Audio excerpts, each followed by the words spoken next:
Hi friends, welcome back to my channel. ఈ స్టోరీకి writer SNMR Sridhar గారండి. శ్రీధర్ గారి అన్ని స్టోరీస్ కి కాపీరైట్స్ వర్తిస్తాయి. ఆయన పర్మిషన్ లేకుండా యూట్యూబ్ లోనే కాదు మరే ఇతర సోషల్ మీడియా నెట్వర్క్ లో కూడా ఆయన స్టోరీస్ ని అప్లోడ్ చేయడానికి వీల్లేదు. దయచేసి అలా చేయకండి ఫ్రెండ్స్. అలా చేస్తే లీగల్ గా చాలా ప్రాబ్లమ్స్ ఫేస్ చేయాల్సి వస్తుంది.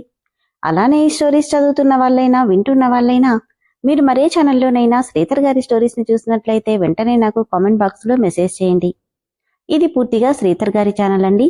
కేవలం ఆయన స్టోరీస్ మాత్రమే ఇందులో ఉంటాయి. కానీ కొంతమంది పేర్లు మార్చి వేరే ఛానల్స్ లో ఆయన స్టోరీని యాజ్ ఇట్ ఈజ్ గా అప్లోడ్ చేస్తున్నారు. మీరు కానీ అలా చూసినట్లయితే నాకు మెసేజ్ చేయండి. ఇక లేట్ చేయకుండా వీడియోలోకి వెళ్ళిపోదాం ఫ్రెండ్స్. ఎస్ఎన్ఎంఆర్ శ్రీధర్ గారు రాసినటువంటి మనోభిరాముడు 33వ భాగం. అభిని పిలవడానికి పైకెళ్లిన మనుకి అప్పటికే ఫ్రెష్ గా రెడీ అయి వైట్ కలర్ కుర్తా పైజామా వేసుకుని డియో స్ప్రే చేసుకుంటూ కనిపించాడు అభిరామ్. ఈయన రెడీ అవుతున్నాడంటే ఇప్పుడప్పుడే రాడు. పాపం నాన్న వాళ్ళు ఇతని కోసం వెయిట్ చేస్తున్నారు. ఇతన్ని ఎలాగైనా వెళ్లకుండా ఆపాలి. కాని ఎలా అనుకుంటూ గోర్లు తినేస్తుంటే అప్పటికే తనని గమనించినా గమనించినట్టే వెళ్లడానికి లేస్తున్నాడు అభిరామ్. ఒక్క నిమిషమండి. ఏంటి? ఎక్కడికని అడగకూడదు, కానీ ఎక్కడికి? సీరియస్గా చూస్తూ నిన్నిక్కడ ఉండడానికే పర్మిషన్ ఇచ్చాను, అంతేకాని నన్ను క్వశ్చన్ చేయడానికి కాదు అని చెప్పి వెళ్ళిపోతుంటే అడ్డంగా నిలబడి, అది కాదండి, భోంచేసి వెళ్ళండి, నాన్న వాళ్ళు మీకోసమే వెయిట్ చేస్తున్నారు. చూడు, వాళ్ళు బాధపడతారనే పొద్దున్నుండి నటిస్తున్నాను. ఇప్పుడు నా వల్ల కాదు, నేను అర్జెంటుగా వెళ్ళాలి. అతని చెయ్యి పట్టుకుని ఆపేసి, ప్లీజ్ ప్లీజ్ అండి, నేను ఆల్రెడీ రిక్వెస్ట్ చేశాను కదండి, వాళ్ళున్నన్ని రోజులు కొంచెం వాళ్ళకి నచ్చినట్టుగా ఉండమని. గట్టిగా, ఏయ్, ఎవరికో నచ్చినట్టుగా నేనుండను, నాకు నచ్చినట్టే నేనుంటాను అంటుంటే చేత్తో అభి నోరు మూసేసి, ప్లీజ్ అండి, అంత గట్టిగా అరవకండి, వాళ్ళు మనమేదో గొడవ పడుతున్నారనుకుంటారు అని భయంగా చెప్పింది మను. అంత దగ్గరగా వచ్చి మన అలా అంటుంటే కొండపల్లి బొమ్మలా అటూ ఇటూ తిప్పుతూ కదులుతున్న తన మెడ, చక్రాల్లా ఉన్న తన కళ్ళు, తన నోటికి అడ్డం పెట్టిన చేతి నుండి కప్పుమంటున్న గోరింటాకు వాసన మొత్తంగా కలిపి మను మీద నుండి చూపు తిప్పుకోనివ్వట్లేదు అభిరామ్కి. అందుకని ప్లీజ్ అండి, ఈ కొన్ని రోజులు మీరు ఇంట్లోనే ఉండండి, ఆ తర్వాత మీరేం చెప్పినా వింటానండి, ఇవి చేతులు కాదు కాళ్ళనుకోండి, ప్లీజ్ అండి అని బతిమాలుతుంటే, ఇవి చేతులే కదా, కాళ్ళెలా అనుకోను? ఏడుపు ముఖంతో, మీరిలా సినిమా డైలాగులు చెప్పకండి, నాకేడుపు వస్తుంది. అమ్మా మను, ఎంతసేపమ్మా అని కిషోర్ పిలవడంతో, వస్తున్నాం నాన్నా, ప్లీజ్ రండి అంటూ చెయ్యి పట్టుకొని లాక్కెళ్తుంటే, ఏయ్, నేను అర్జెంటుగా వెళ్ళాలి, చెయ్యొదులు అంటున్నా వినలేదు మను. ఏంటమ్మా ఇంత లేటు? అది ఏం లేదు నాన్నా. ఎహే ఆగు మావయ్య, నేనీరోజు అని అతని చెయ్యి విదిలించుకొని కిషోర్తో అభిరామ్ ఏదో చెప్పబోతుంటే, అదే నాన్న, ఆయనేమంటున్నారంటే ఇంట్లో తింటే బోర్ కొడుతుంది కదా, బయట లాన్లో తింటే సరదాగా ఎంజాయ్ చేయొచ్చు అంటున్నారు అనగానే, నేనా? నేనెప్పుడు అంటూ అభిరామ్ అయోమయంగా చూస్తుంటే, అవునండి, మీరేగా ఇప్పుడన్నారు, అయినా నేనే వద్దన్నాను నాన్నా, చాలా చల్లగా ఉంది కదా, దాంతో ఈయన భోజనం వద్దని మొండికేస్తున్నారు. భలేదానివమ్మా, అబ్బాయి అంత ఇదిగా అడుగుతుంటే కాదనడమేంటి? అవునక్క, ఎంత బాగుంటుందో అలా లాన్లో తింటే, అందరం కలిసి వెన్నెల్లో వెలుగులో. బావా, నీలాగే నీ టేస్ట్ కూడా అదిరిపోయింది అని యశు అంటుంటే మనువైపు కోపంగా చూస్తూ ఉంటే సుజీ నుండి ఫోన్ వచ్చింది. ఫాస్ట్గా వెళ్లి అభి చేతిలో ఫోన్ లాగేసుకుంది మను. ఏయ్, నా ఫోన్! ఏంటండి మీరు, ఎప్పుడూ ఆఫీస్ పనిలేనా? ఇలా అయితే మీ హెల్త్ ఏమవుతుంది చెప్పండి? నిజమే బాబు, ఈ టైంలో ఆఫీస్ పనులేంటి చెప్పు, ముందు మన హెల్త్ బాగుండాలి, ముందు పదండి భోంచేద్దురు అని శారద అనడంతో, అభి, నానమ్మ కూడా బాధపడుతుంది, ఎప్పుడూ ఇంటి పట్టున ఉండట్లేదని కొంచెం వాళ్ల గురించి కూడా ఆలోచించు అన్నాడు కిషోర్. అసలిక్కడ ఏం జరుగుతుంది? ఏం యాక్ట్ చేస్తున్నావే అనుకుని కోపంగా, మావయ్య నేను అంటూ ఏదో చెప్పబోయాడు అభి. ఇంకేం లేదు బావా, నీ మీటింగ్స్ అన్ని పగలు, నైట్ కాదు, తొందరగా పద, అక్క ఈరోజు చికెన్ చేసింది అంటూ అభిని లాక్కెళ్తుంటే కోపంగా మను వైపు చూస్తుంటే సారీ అన్నట్టు ఏడుపు మొహంతో ఎక్స్ప్రెషన్ ఇచ్చింది మను. ముందు ఫోన్ని స్విచ్ ఆఫ్ చేయాలి అనుకుంటూ ఫోన్ వైపు కూడా చూడకుండా ఆఫ్ చేసి పక్కన పడేసింది. సర్వెంట్స్ నీట్గా గార్డెన్లో డైనింగ్ అరేంజ్ చేయడంతో చల్లటి గాలికి వెన్నెల్లో భోజనం చేస్తుంటే అందరికీ చాలా హ్యాపీగా అనిపిస్తుంది. వణుకుతున్న చేతులతో అభికి సర్వ్ చేస్తుంటే సీరియస్గా తన వైపు చూశాడు. ఆయిల్ పైకి తేలుతూ చూడగానే నోట్లో నీళ్లూరేలా ఉన్న చికెన్ కర్రీని చూస్తుంటే టెంప్టింగ్గా అనిపించి హ్యాండ్స్ ఫోల్డ్ చేసుకుని ముద్ద నోట్లో పెట్టుకోబోయి, వావ్, ఇట్స్ టూ ఎమ్మీ, చాలా బాగుంది అంటూ తింటుంటే, అవును బావా, అక్క వంట చాలా బాగా చేస్తుంది. ఎలాంటి వాళ్ళైనా అక్క చేతి వంటకి ఫిదా అయిపోవాల్సిందే.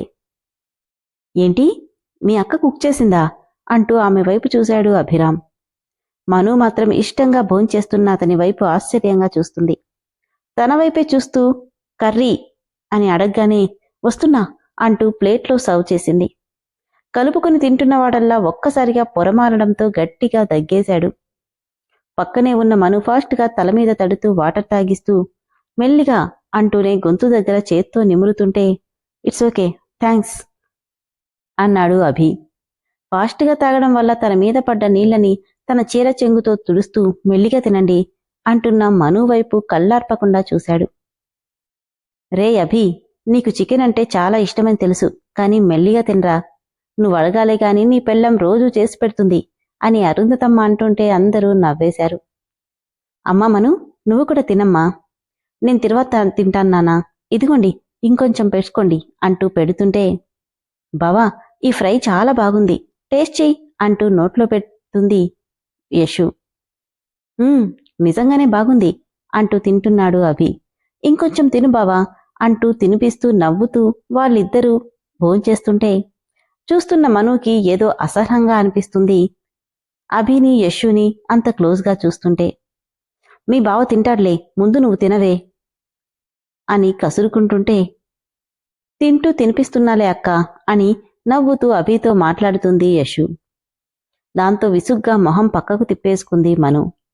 సరదాగా కబుర్లు చెప్తూ హ్యాపీగా తన ఫేవరెట్ రెసిపీ తింటూ సుజీ గురించి పూర్తిగా మర్చిపోయాడు అభిరామ్.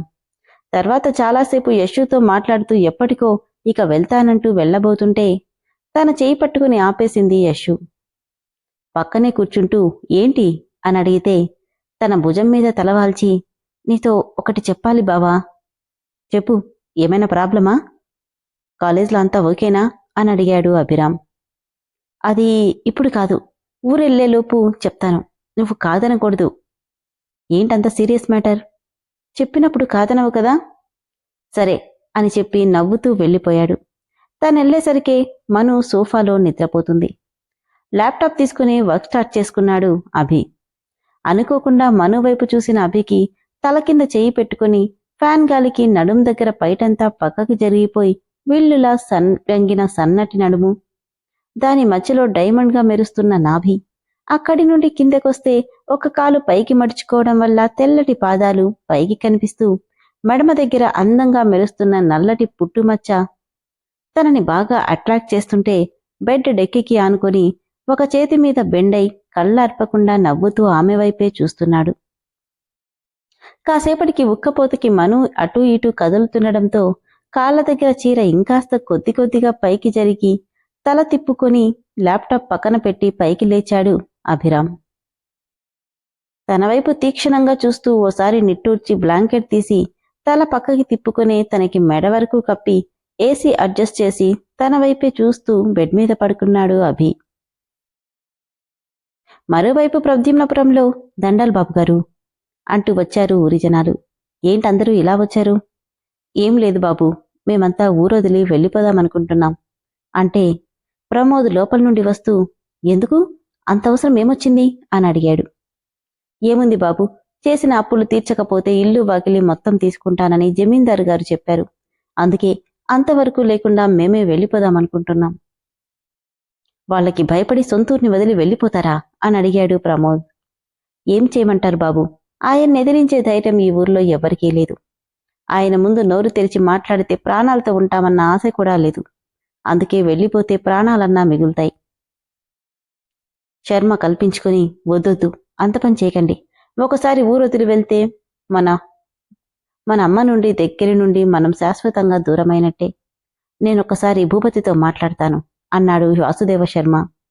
వద్దు బాబు, ఎవరేం చెప్పినా ఆయన వినేలా లేరు. చూద్దాం, ఈ ఒక్కసారికి నా మాట వినండి అనడంతో సరైనని వెళ్ళిపోయారు వాళ్ళందరూ. అక్క, ఈరోజు షాపింగ్కి వెళ్దామా ఎక్కడ ఏమేం బాగుంటాయో అన్నీ కొనేద్దాం. నేనా? అదేంటక్క అన్నిటికీ అలా నోరు తెరుస్తున్నావు? షాపింగ్కే కదా అడిగాను, వెళ్దామక్కా. ఇక్కడసలు ఎక్కడెక్కడ ఏమేముంటాయో నాకు కూడా తెలీదే అనుకుంటుంటే, అరే నా ఫోన్ ఎక్కడా అంటూ మొత్తం వెతుకుతుంటే నిన్న మను తీసుకున్న విషయం గుర్తొచ్చింది అభిరామ్కి. దాంతో మను మను అంటూ గట్టిగా కేకేశాడు. మొదటిసారి అతని నోట్లో నుండి వచ్చిన తన పేరుకి ఉలిక్కి పడింది మను. అక్కా, బావ పిలుస్తున్నాడు వెళ్ళు. ఆ అంటూ ఫాస్ట్గా లోపలికెళ్ళి ఏంటండి అంటే తననే చూస్తూ తన దగ్గరికెళ్ళి నా ఫోన్ ఎక్కడా? మీ ఫోనా? నాకేం తెలుసు అంటే సీరియస్గా చూశాడు. ఓ, నిన్న తీసుకున్నాను కదా, ఇప్పుడే వస్తాను అంటూ పరిగెడుతూ వెళ్లి మొబైల్ తెచ్చిచ్చింది. స్విచ్ ఆఫ్ చేశావా అంటే ఎవరో ఒకరు ఫోన్ చేస్తూనే ఉంటారనుకుని స్టూపిడ్ అనుకుంటూ ఆన్ చేయగానే సుజీ నుండి 100 మిస్డ్ కాల్స్ ఉన్నాయి. ఓ గాడ్, ఏమైందండి? ఏం లేదు. సైలెంట్గా వెళ్ళిపోతుంటే తన చెయ్యి పట్టుకుని మీదకి లాక్కున్నాడు అభి. ఇది ఎక్స్పెక్ట్ చేయని మను ఫోర్స్గా వచ్చి అభికి అంటుకుపోయింది. ఆమె కళ్ళల్లోకి బెరుగ్గా చూస్తూ ఒక్క అడుగు దూరం జరుగుతుంటే ఒక్కో అడుగు ముందుకేస్తూ నిన్నేంటి నాకంటే బాగా యాక్ట్ చేశావు అని అడిగాడు. అంటే చెప్పాను కదండి, వాళ్ళు వెళ్లే వరకు కొంచెం నటించమని, వాళ్ళ హ్యాపీనెస్ కోసమని. ఓకే, మరి నిన్న డిన్నర్ చేస్తుంటే నా వైపు మీ చెల్లి వైపు తినేసేలా చూశావు ఎందుకు? నువ్వు చేయమంటేనే కదా నేను నటిస్తుంది. అలాంటిదేం లేదండి, నేను నార్మల్గానే చూశాను. నేనొక పని చేస్తున్నా నా కళ్ళు చుట్టూ ఏం జరుగుతుందో అబ్జర్వ్ చేస్తూనే ఉంటాయి. Okay live it. చెప్పు, నిన్నేదో యశు నన్ను పెళ్లి చేసుకుంటానంటే ఓకే అన్నావంట. ఈ కోతి ఇది కూడా వాగేసిందా అనుకొని, అది కాదండి, నిన్న నేను మీ యాక్టింగ్కి షాక్లో ఉండి అనేశాను. మీ పెళ్లి మీ ఇష్టం కదండి. ఓ, అంటే నేను మరో అమ్మాయిని తెచ్చుకున్నా నీకు నో అబ్జెక్షన్ అనుకుంటా కదా. కోపంగా నేనలా అనలేదు అంటే, ఓ అయితే అబ్జెక్ట్ చేస్తావా అంటే అది అంటూ ఏం చెప్పాలో తెలియక ఒక్కో అడుగు వెనక్కి వేస్తూనే వెనుక గోడ అడ్డు రావడంతో ఆగిపోయింది మను. పక్కకెళ్ళిపోతుంటే వెళ్లకుండా ఆమెను 2 చేతులతో లాక్ చేసి నడుం మీద తడుముతున్నాడు అభిరామ్. ఏం చేస్తున్నారు అంటూ అతని చేతులని అడ్డుకోబోయింది. తనకా ఛాన్స్ ఇవ్వకుండా, నిన్న నన్ను బాగానే లాక్ చేశావు. నిన్ను ఇన్నోసెంట్ అనుకున్నాను కానీ కాదని నిన్న రాత్రి క్లియర్గా అర్థమైంది. అతని చేతుల్లో నుండి గింజుకుంటూ, అది కాదండి, మీరు వెళ్తే ఎప్పుడో కానీ రారు కదా, వాళ్ళు మీకోసమే వెయిట్ చేస్తున్నారు, అందుకని ప్లీజ్ వదలండి. నడుం మీద చేతులు తీయకుండానే ఇంకొద్ది కొద్దిగా పైకి తెస్తూ, సరే నాకు డౌట్ వచ్చింది, క్లియర్ చేస్తావా? ముందు వదలండి, భయంగా ఉంది. భయమా? నా దగ్గర? నేనేమైనా సింహాన్నా భయపడ్డానికి అనంటే, ఈ మాట నువ్వన్నదే మర్చిపోయావా అంటూ మనిద్దరం వైఫ్ అండ్ హస్బెండ్ రైట్ అన్నాడు. అవునంటూ తలాడించింది. మరి యాక్టింగ్ చేయడం ఎందుకు? ప్రొసీడ్ అయిపోవచ్చుగా, because we are wife and husband కదా అంటూ తన చేతులని నడుము నుండి బెల్లిగా తన బ్లౌజులోకి చేతులని పోనిస్తుంటే, సారీ అండి, ఏదో నాన్న వాళ్ల కోసం అలా అబద్ధం చెప్పి మిమ్మల్ని ఆపేశాను. ఇంకెప్పుడు ఇలా చేయను, ఈ ఒక్కసారికి వదిలేయండి. ఆమె దగ్గరికొచ్చి చెవిలో హస్కీగా, బట్ నేను మెంటల్గా ఫిక్స్ అయిపోయాను, యాక్టింగ్ పక్కన పెట్టి రియాలిటీకి రావాలని. నేనొకసారి ఫిక్స్ అయితే దాన్ని యాజ్ ఇట్ ఈజ్గా ఫాలో అవుతాను, వెనక్కి తగ్గే ఛాన్సే లేదు అని కొంటెగా అతను అంటుంటే బిగుసుకుపోయింది మను. విన్నారు కదా ఫ్రెండ్స్, మనుని అభిరామ్ని యాక్టింగ్ పేరుతో లాక్ చేసి ఎక్కడికి వెళ్ళనివ్వకుండా చేస్తుంది తనకే తెలియకుండా మను.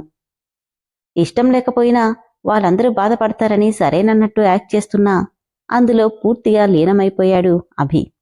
మరి యాక్టింగ్ నుండి రియాలిటీలోకి వస్తానని చెప్తున్నాడు. ఇది ఎంతవరకు, ఏం చేస్తాడో తదుపరి ఎపిసోడ్లో తెలుసుకుందాం. అలానే ఫ్రెండ్స్, ఈ స్టోరీ మెంబర్షిప్లో ఉంది. దయచేసి స్టోరీ నచ్చిన వాళ్ళు ఇమ్మీడియట్గా మెంబర్షిప్లో జాయిన్ అయ్యండి ఫ్రెండ్స్. నేను చాలా తక్కువ అమౌంటే పెట్టున్నాను, దీనివల్ల మీకు వీడియోస్ రెగ్యులర్గా వచ్చేస్తాయి. Thank you.